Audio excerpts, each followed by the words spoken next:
to Chattin 88. If you're just tuning in, hey, that's great. Every single week we have a guest, 'cause spending time with me, spending time with me, spending time with me is the best. Well, everybody, welcome to Chattin 88. I am your host, Curtis LaBelle, and welcome to our new Zoom free platform. Yes, we have moved from one piece of software to another piece of software. We are currently using Restream, and we have been enjoying all the new features with that and having some fun and going through all the different cool things that we can do with it. And one of the things that I'm really excited about is the fact that I'm not even on Facebook. And yes, I'm in quarantine, but I'm able to control as much as I can with one person, but I still need a team. So eventually when we get back into the studio, we'll be able to do that. But we can see the comments on the side, and this is really cool. So Jessica has said hello. This is Jessica Swainson. Hello, she's typed. And we get to see everything that you guys are doing. So please tell us where you're from. Tell us what you've been up to lately, where you have been staying. Are you staying in? Are you going out and enjoying many different things in the weather right now? It's nice in our neck of the woods. Are you making creative projects? Are you enjoying your life as much as you possibly can? Yeah, I know I am. I unfortunately am still isolating for another 14 days, so I'm stuck here where I am, and we make the best of it and we do what we can do. Moving right along. Welcome to Chattin 88. I'm your host, Curtis LaBelle, and tonight's guest is Greg Burkin. Now, this is very exciting. Greg is an amazing producer of mine. He should be logging on here momentarily. I'm going to make sure that he can. See, that's one of the things with the new platform is it's all separate. So bear with us. We'll be doing some trials and tribulations and seeing where that is heading to. But tonight, producing and what it's like in order to work with a producer as an artist, and exactly the do's and don'ts. I'm going to be talking to Greg about some of the things that I have learned as an artist working with a producer, and how the relationship is an evolving experience, and it's different with every producer that an artist work with. I know that I have had many different experiences working with different, not only with different producers, but with different platforms that they use. Some producers have used Logic, some producers have used Pro Tools, some producers use different programs that I have never heard of.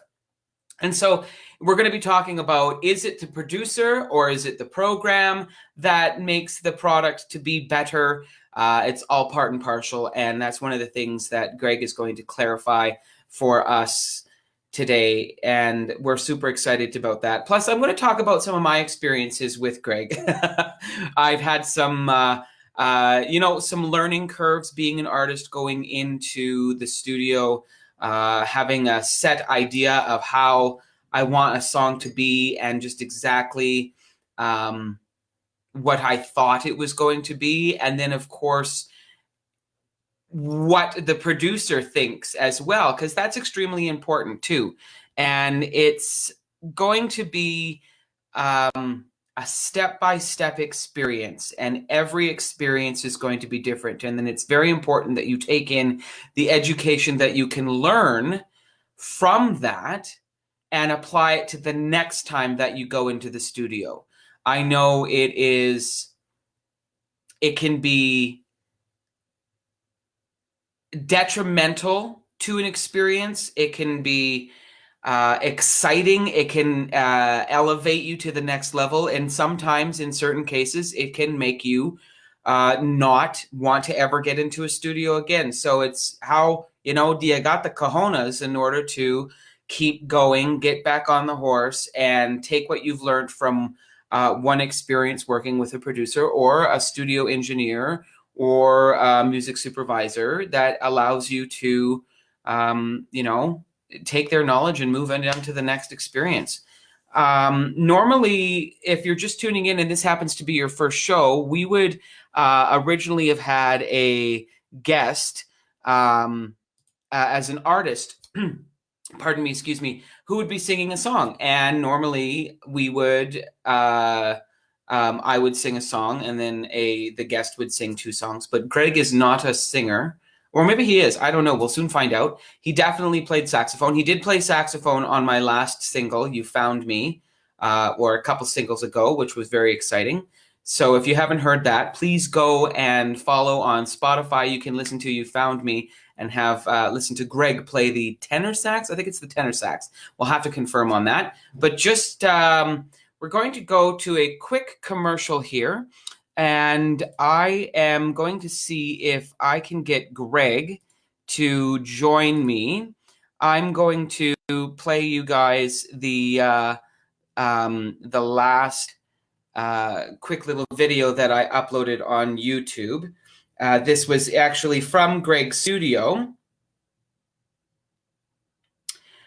He has gotten hold of me. So we'll let you guys listen to this, and then we shall be back momentarily.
That was from Greg's studio, where we recorded Blue Dream. He's having a little bit of difficulties right now signing on. So I'm going to see if I can send him another link. It should be the same one.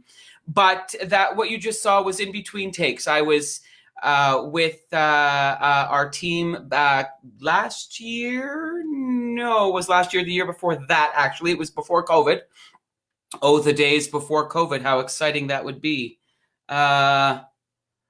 Okay, 1 second here. Sorry, folks. I'm going to put you on hold for 1 second, and then we will go to we'll be back momentarily. So please hold. Thank you very much.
All right, so we have updated our stream link. Thank you for your patience, folks. We are learning this today. This is very exciting. So we appreciate your patience as we upgrade our things with Chattin 88s. And I hope it's still going smoothly, except for the fact that sometimes technology is just a bit of a pain in the tuchus.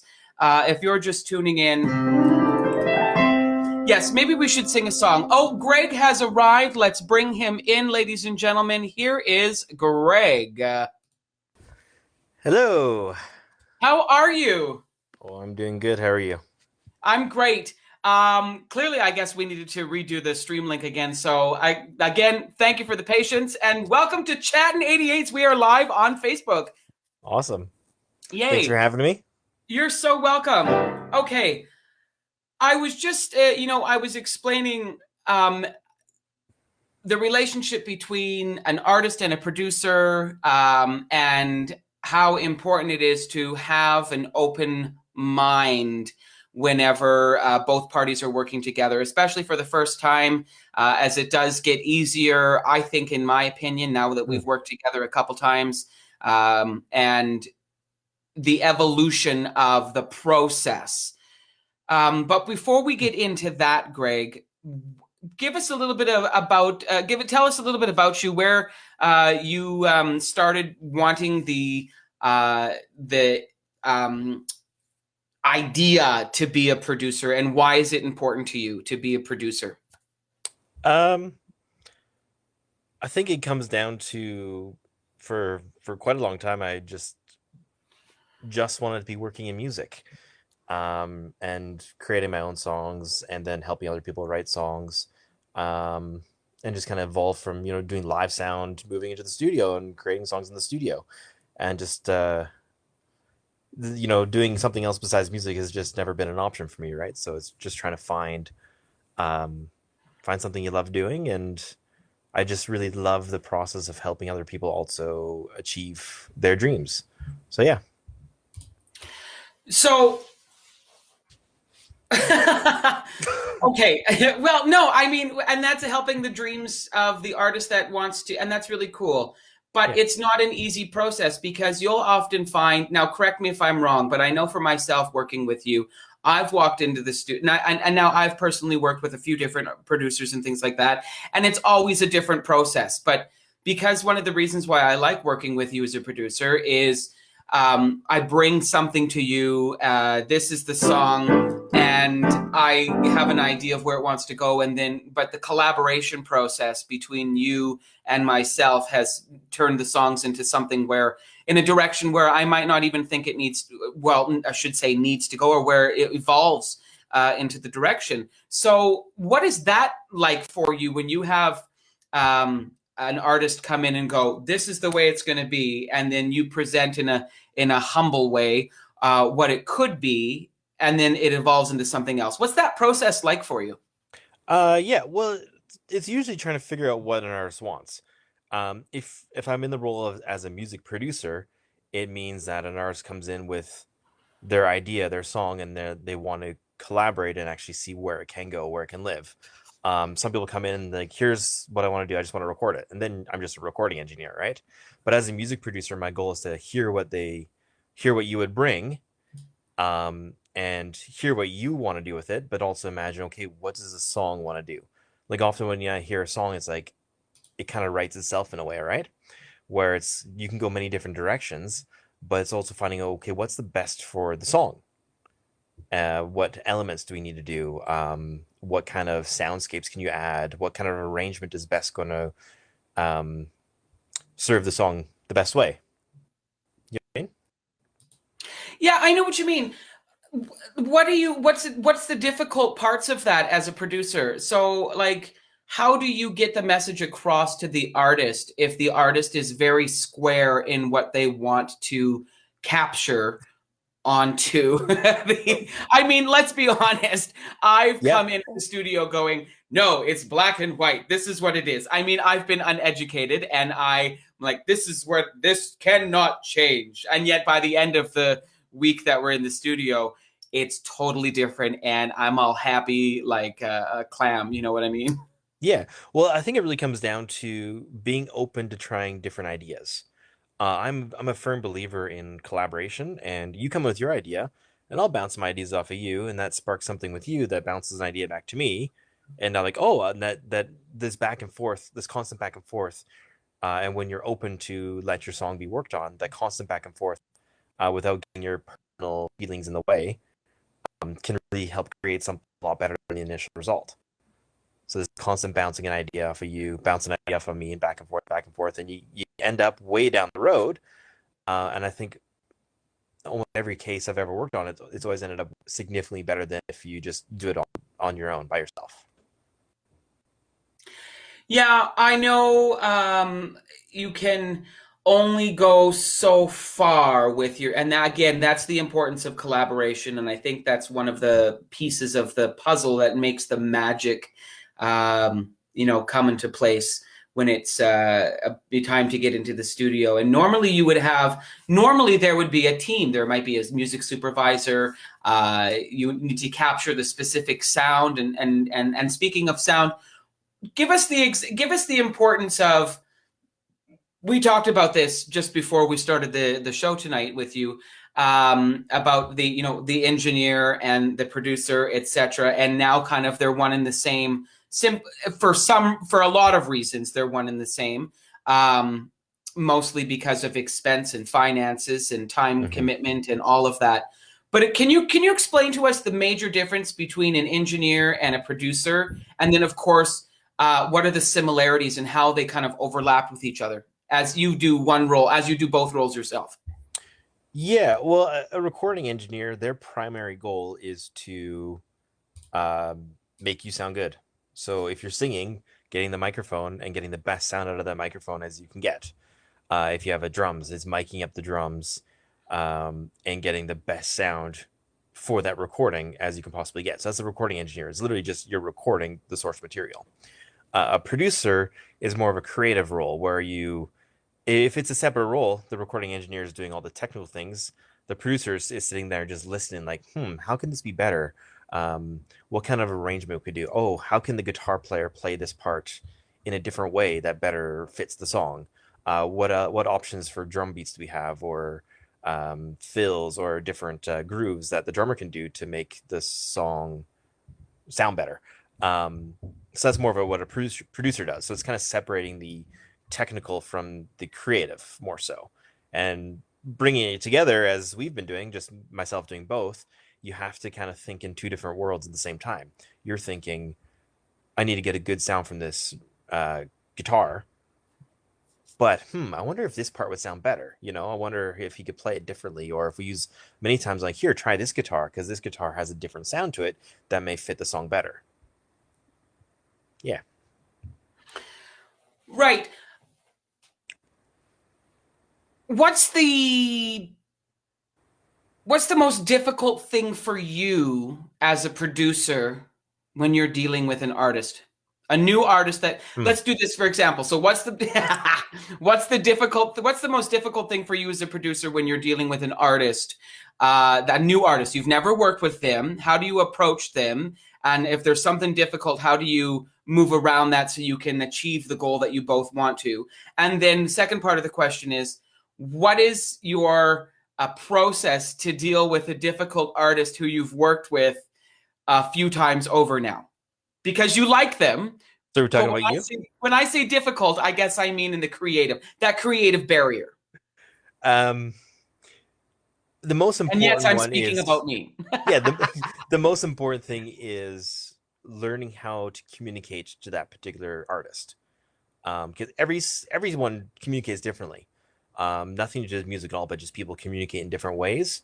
So, the first time we met, it's trying to find, okay, how do I understand what you're saying, and then how do I communicate to you so you understand what I'm saying, not just what I'm saying, but what I mean, right? So that's the biggest thing, is just learning to communicate, um, breaking down that barrier of this is how it has to be for both people. Like, you have your idea, it has to be done this way. Some engineers like, it has to be done this way. Well, and the reality is there's no rules. Just come together, work together, learn how to communicate well with each other, and make the best music together. Part two? Well, What was part two? part two was dealing with we're dealing with an artist like myself. I mean, with the creative idea that this is what it is, and then how do you deal with let's just say it, how do you deal with me when I walk into a studio and I have a idea of what it is, knowing how we work together, which is great. How do you uh, evolve as a producer so that you can learn to create what a sound I want, but at the same time, I, as the artist, am evolving to know that you have a sound that you want to produce, right? Because that's the dichotomy. I have a sound as an Hmm. artist, and you have a sound as a producer. So it's finding that connection, right? How does that Yes. how do you evolve as a producer? Well, first of all, at the end of the day, you're the boss, right? Say that So one more time. at Say the that end of one the more day, time. at the end of the day, you're the boss. All right. Thank If you you're on very music. much. But that being said, again, it's still learning to communicate efficiently. So when you Right. come in with like, here's my track, um, you often you'll say, I want it to sound like this, and it's pulling out. Do you really want it to sound like that? Is that a what elements do you want in it? It's the constant communication and trying different things. I think that's the key right there is being willing to try new things on both ends and be willing to have it sound awful in the recording process because maybe we try something so that was terrible, we should try this other idea. So not being afraid of like I don't even want to try because who knows, but sometimes those little things that you try that you think may not work actually end up being gold in a song. So it's trying constantly trying new things, trying new sounds, trying just exploring and experimenting. Yeah, and it goes further. Um that I think that is a beautiful experience. You know, we have a skeleton structure of what we walk in with, and then um, I guess it all boils down. You know, we want to experience those experiments, if you will, like you said, but it Mm-hmm. all boils down to cost and time. So let's go. Let's talk about. I think it really does.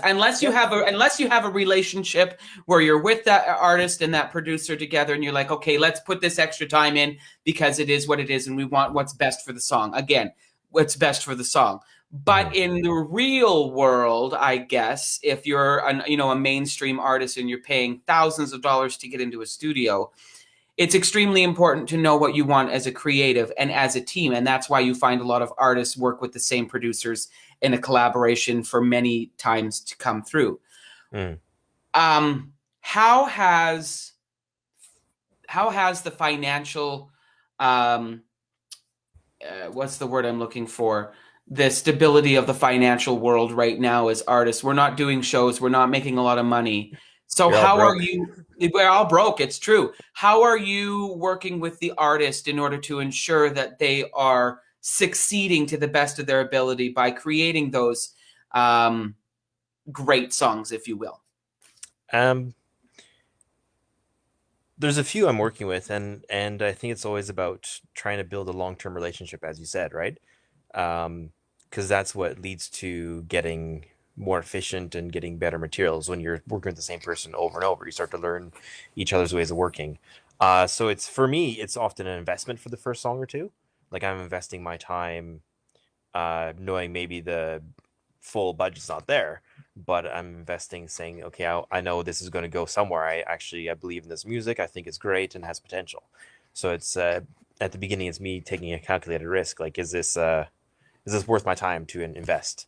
And then you go the extra mile. If it's not, then maybe you just don't spend as much time exploring and just try to get a really good result. Does that make sense? Yeah, it does. At what point at what point is there, do you just know whenever you cannot work with another artist? Like you just know it's not, you've done everything you can morally, professionally, and it's like there's just no connection between the artist and the producer. I've never gotten to that point, but I definitely have clients that would be purely come in, do your business, and you're out, right? I sit there and I just record as asked, do kind of the basics. That's what they want. And then I have a few which I'm a bit more selective with, where I do spend that extra time investing in. So it's kind of something I usually pick up pretty quickly, whether it's even if it's music I like, or I don't have to necessarily love the genre, but I can see, hey, this is actually good quality. I feel like this is something I can help with. Um, Demos. You are constantly riding my behind as one of my producers on how the importance of demos, and I still am not. I'm not following up to the. I slack in that area very much. Maybe because I'm too perfect. I'm too perfect. Maybe because I search for perfection whenever it's a demo. It has to sound so good, right? Yeah. What are your thoughts on that? How important are demos, and does it have to sound good?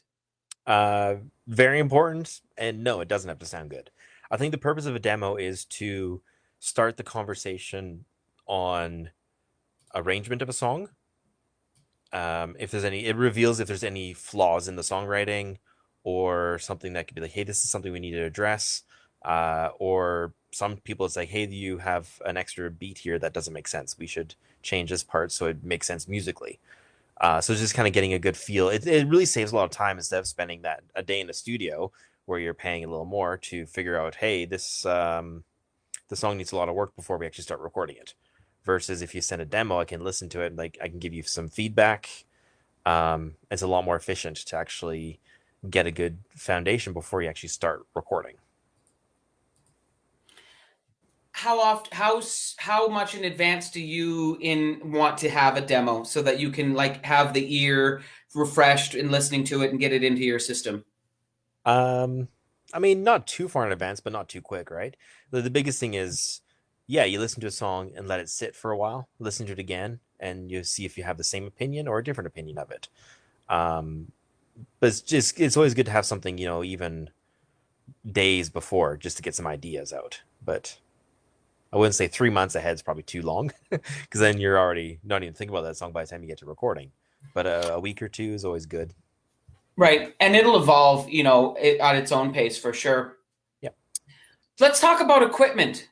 What do you now? This was something I was talking about before we. Again, we're learning the new platform here for streaming, Mm. and so I was going back and forth. But one thing that I was mentioning was, I know that the few producers that I've worked with use different programs and different software. Let's talk about the software that you use and why you use it. Um, yeah, let's like how important is the software compared to the ability of the producer itself? Because I know Zero. exactly, in my Software doesn't opinion, matter. say that again. Software doesn't matter. Okay, so explain that for the so and say a new producer. So say let's say for myself example. So I'm using a program which is not Pro Tools or Logic by any means. But what advice can you give to a producer or an artist what they can do in order to make sure that they are educated enough? Like you say, the software doesn't matter, but it's all in the ability of the creator. Yeah. Um, I would say the only exception would be like, if you're using GarageBand, there's a huge quality difference between GarageBand and Logic. Or like you have Right, your of course entry there level. is. But once you're up into like a pro level software, like you have Logic, Ableton, Pro Tools. I use Reason myself. There's Cubase, FL Studio. There's so many different options. And really, my advice would be pick one and learn it. Learn how to use it. Learn the limitations. Uh, Learn it inside and out. Get fast at it. Get quick at it. Even for plugins, when it comes to different plugins, learn the stock ones. Learn how to use the one compressor, one EQ. You don't need a whole library of different plugins. Yes, they could be nice to play with and they're fun, but to make good music, you just need to know your software. You need to know how to record good source material, and you need to know your basic fundamentals of music on how to put it all together and make it sound good together. But the actual software is just another tool in your toolbox to use. How important is it for producer school, like to learn sound engineering and to become a producer? I think it's great. I personally have not had formal training necessarily beyond. I think I took a recording class back in college a long time ago. but I've also been doing live sound and music for 20 years. I don't know. A long time. Let's talk about the difference between studio sound and live sound. I mean, you've done both ends of the spectrum. So, what is one of the things that you notice being a live sound engineer to a studio engineer? How long you have to make something sound good? If in a live sound, I have minutes to make something sound good. In the studio, I can spend a whole day making one microphone sound good. So studio So guys are often what very tricks are you slow. pulling out of what tricks are you pulling out of your hat in order to make live sound good on the time it is? You've loaded in, you've set up everything. Just training your ears. You're really training your ears on what to listen for and what to look for in a mix. And it's like, for example, if your mix is muddy, I know where to go to make that sound clean, quick. And it's also knowing your room. Like same thing with studio, you have to know your room, you have to know your speakers.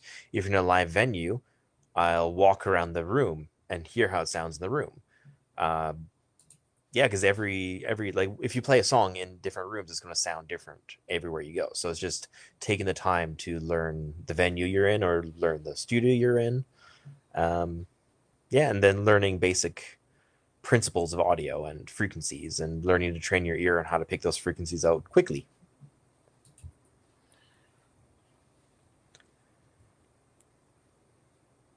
What is the last thing that you do as an artist?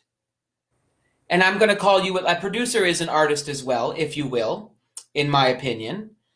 What is the last thing you do in the studio after the band, the artist has left, they've recorded everything, and now you are in your element, refining, retuning, working on all of that stuff? What is that process like for you now that the artist, I've, listen, so I've left your studio. You don't have to put up with me anymore. No more of the creative. Now you on your own. What is that element like for you?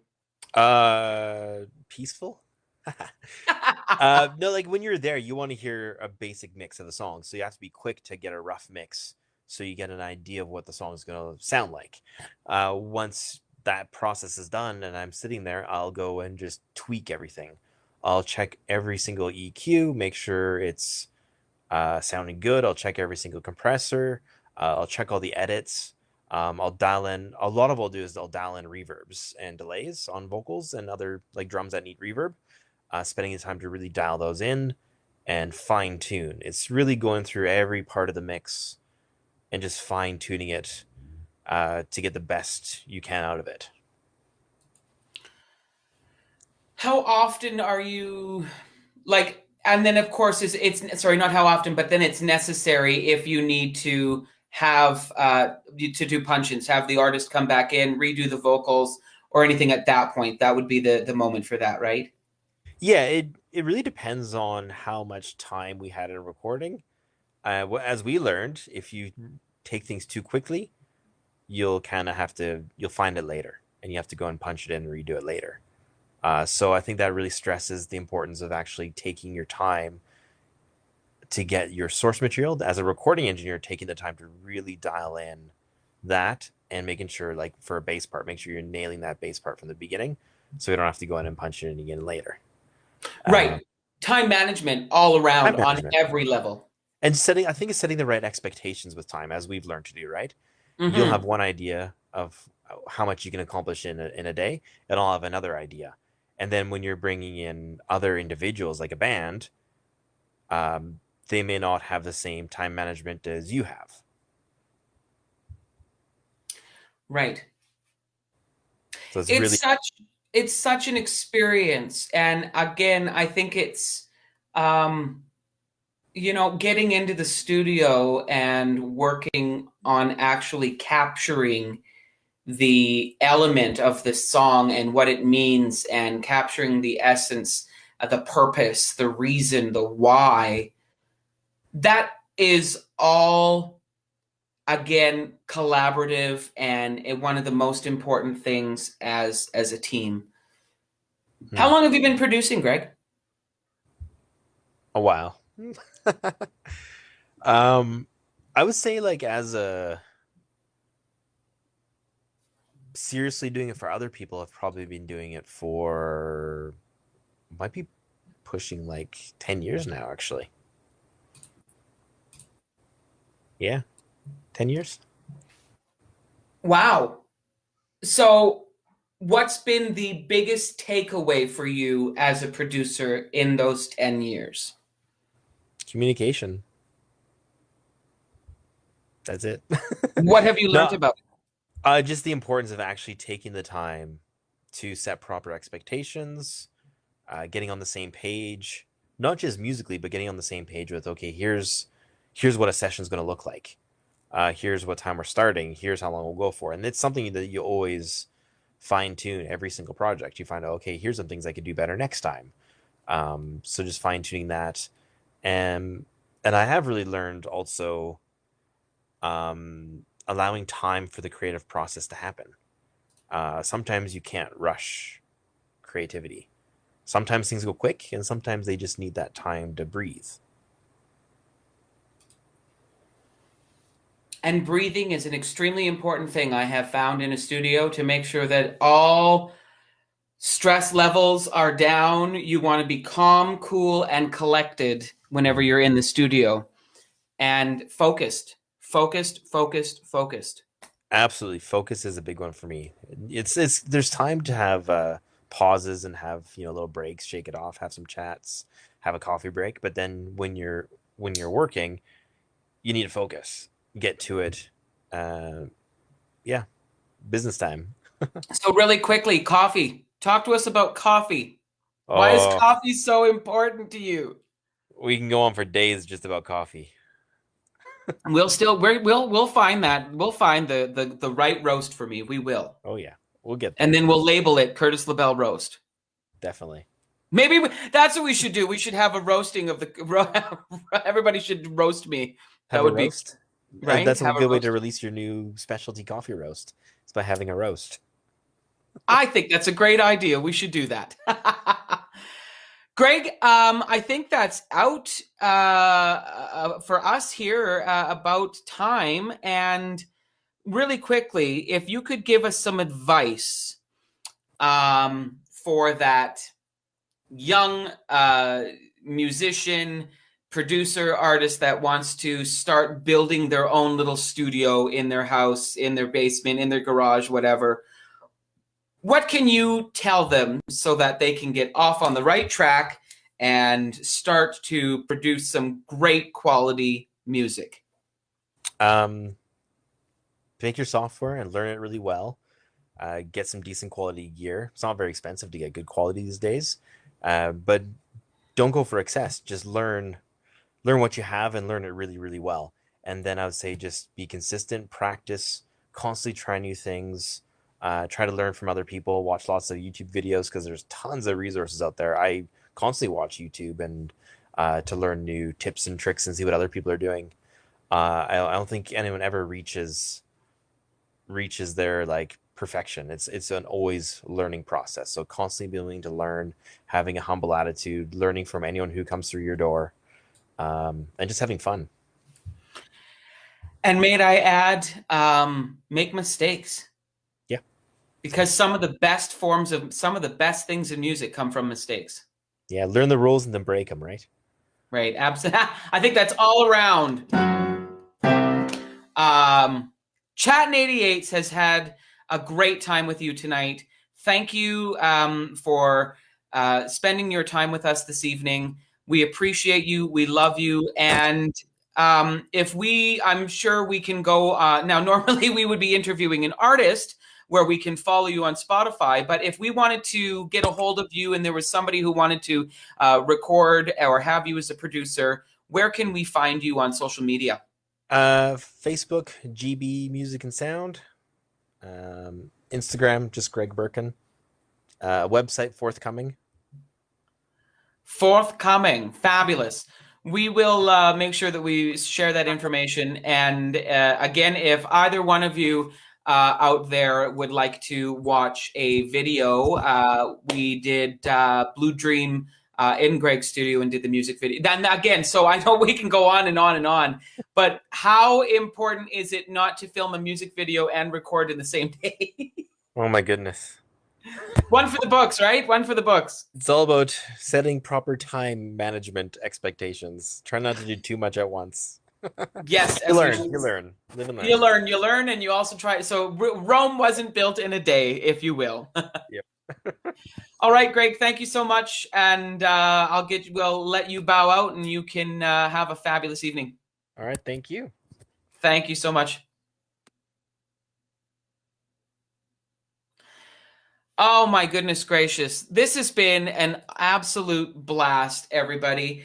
I can't say enough at how excited I am to be doing Chattin' 88s. I say it every time, and that's because it's true. There are new things that evolve, and this was our first show with Restream, and I hope I did good. I hope I was all right. We had a little hiccup with making sure that we could get Greg in on time.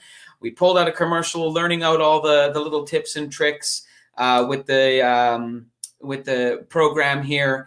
Again, I cannot wait until we can get back into a studio and have all of our lovely volunteers bring the quality up again. It is, I can't, you know what, I'm doing it without them, but I am not doing enough justice. So I miss all of you volunteers. If you are a volunteer, thank you for your hard work. And thank you to you for tuning in tonight to Chattin' 88s. It has been an absolute pleasure. You can rewatch this on YouTube as well as our Facebook page. And don't forget that you can listen to our podcast on Spotify, Google, Apple Music, and all of those lovely other streaming platforms. It's that time. We've come to an end. Thank you for tuning in tonight. We had a lot of fun, that's right. Every single week we have a guest, because spending time with me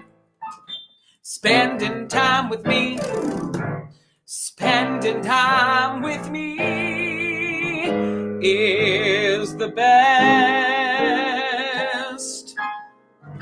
Thank you, everybody, for tuning in tonight. My name is Curtis LaBelle, host and executive producer of Chattin' 88s. Have a fabulous evening, and we will see you next week with our guest, Ryan Cooley, where we're going to be talking more about producers and some more on the sound and podcast style of things. Have a great night, and we'll see you then.